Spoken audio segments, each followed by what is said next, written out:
Coming up next to home team weather, very warm this afternoon. 70 in Tuscaloosa, feeling very nice this afternoon after a cool start to the day. How about your 8-day weekend forecast? Weather is coming up, so stay with us. Tuscaloosa police have charged a teenager with rape and sodomy. We'll have the latest on the investigation.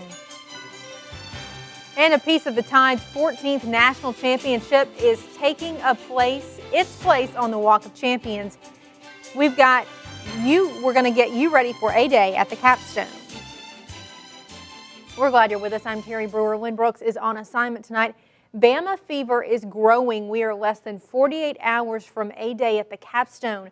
We're giving you a live look at Bryant-Denny Stadium from our WVUA tower camera. Thousands of fans from the Tide Nation will fill the capstone to see Coach Nick Saban and the Bama football team Saturday. Just in time for the A-Day game, the 14th national championship Granite Stone took its place on the Walk of Champions earlier today. Crews laying the Granite Stone told WVUA it takes about 1 day to lay this piece of history. The Bryant Museum is also getting ready for the big A-Day weekend. According to Museum Director Ken Gaddy, they're expecting around 4,000 Alabama fans just on Saturday alone. Gaddy says they're expecting a larger crowd than usual because this is the first time many fans will be able to see the 14th national championship trophy. It's really a great time for people to come out and see the national championship trophies. We have not only the ones going back to 1992, that national championship, we have 09 and now this year's national championship, and it's brand new, so people get their first opportunity to see it. According to UA Game Day operations, admission is free. Gates open at 11 a.m. The Skills Challenge competition starts at 11:45. You can catch the Walk of Fame at 12:20 p.m. Also, remember, your home team, WVUA, is the place for A-Day coverage. We'll have a live A-Day special edition of Crimson Tide Kickoff live from the capstone. That show runs from noon to 1 p.m. on Saturday, April 14th. Kickoff for A-Day is set for 2 p.m. The game will be carried on Comcast Sports South. For the latest now on what you can expect for your A-Day forecast, let's go to Chief Meteorologist Richard Scott. Hey, Richard. Hey, Terry, good Thursday afternoon to you. We'll start you off with that live look at Bryant-Denny Stadium. Going to be a big change between today and Saturday. Empty stadium today. It will be a packed house, Bryant-Denny Stadium on Saturday with A-Day happening in town. Sunshine out there now, and it's warmer this afternoon, back around 70 in many parts of the state, 69 officially in Tuscaloosa. No rain coming. We're going to stay dry all the way through the weekend, and here is that weekend forecast. Saturday, again, A-Day happening in town, 82 for an afternoon high. Going to be a warm day. Pack that sunscreen. Going to need it because we're going to have a lot of sunshine for Saturday. Even Sunday looking very nice for the rest of the weekend. What about the forecast next week and the chance of showers and storms here locally? Your forecast is coming up. Dry weather has parts of Alabama under a threat for wildfires for a second day, including parts of West Alabama. A red flag warning is in effect until 7 p.m. tonight for Tuscaloosa, Fayette, Marion, Walker, Jefferson counties. Burning a fire outside is highly discouraged while under these conditions, and sometimes it's even illegal. Officials tell us what's most important is to be aware of the ways you can help prevent a wildfire from happening. Basically, being very careful with any outside burning, any type of cooking outside, campfires especially, and also in this area, areas that are particularly vulnerable, areas where debris and timber may still be down from the tornadoes of last year. If a wildfire is spotted near your home, officials strongly advise you not to go near the fire and call 911 immediately. New at 5 on your Crime Watch, a Tuscaloosa teenager is charged with rape and sodomy. According to police, the victim is a young girl. Police say 17-year-old Corey Tyler Marshall was arrested Wednesday. Lieutenant Brad Mason says authorities conducted an investigation in March of a sexual assault. Mason said it happened on 11.5 Street in Tuscaloosa. Marshall is in the Tuscaloosa County Jail on a $60,000 bond. WVUA is covering the Alabama Legislature, where there are new developments in the state's troubled prepaid college tuition plan. The legislature has approved a bill to restore a settlement over PACT. PACT's board had reached a settlement to pay tuition at 2010 rates rather than current rates, but the Alabama Supreme Court struck it down in March. The court said the settlement violated a law the legislature passed in 2010 to provide extra funding to PACT. That law provided for the program to be 100% funded. Today, the Alabama Senate passed a bill removing the full funding provision. Alabama State Treasurer says this legislation will be used to ask the Supreme Court to reconsider its decision.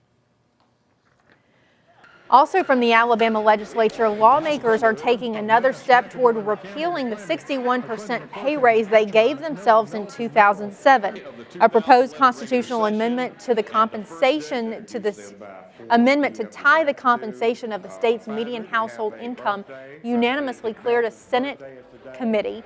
Right now, lawmakers are paid more than $52,000 a year. The new bill would lower it to around $40,000 and give lawmakers the same travel expenses as state employees. The bill has already passed the House. If it's approved by the Senate, it will go up for a statewide vote in the general election on November 6th. From the Gulf of Mexico, another oil sheen 10 square miles in size has been spotted. Royal Dutch Shell says they spotted it and reported the sheen to the National Response Center. Shell says the sheen is located in the middle of the Gulf of Mexico between the Mars and Ursa drilling platforms. The company says there is no current indication the sheen originates from wells in either of those projects. Officials say it activated the Louisiana Responder, an oil spill response vessel with skimming and boom capabilities. In North Carolina, jury selection started today in the federal trial of John Edwards. The 2008 Democratic presidential candidate is facing a hometown jury in Greensboro. Edwards is charged with 6 felony and misdemeanor counts related to the money dealings of his failed 2008 campaign. He denies any wrongdoing.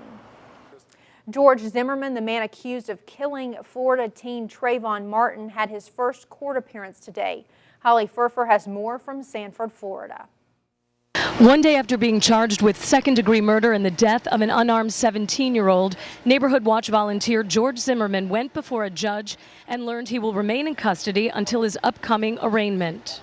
All I can tell you at this time is that you will be set for formal arraignment with Judge Rexeidler on, or not before, but on May the 29th, 1:30, courtroom 1A.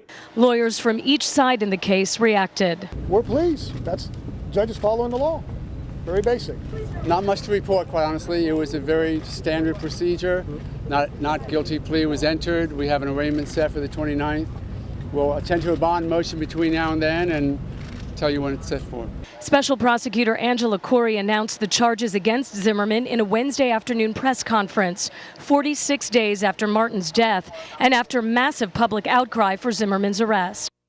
Let me emphasize that we do not prosecute by public pressure or by petition.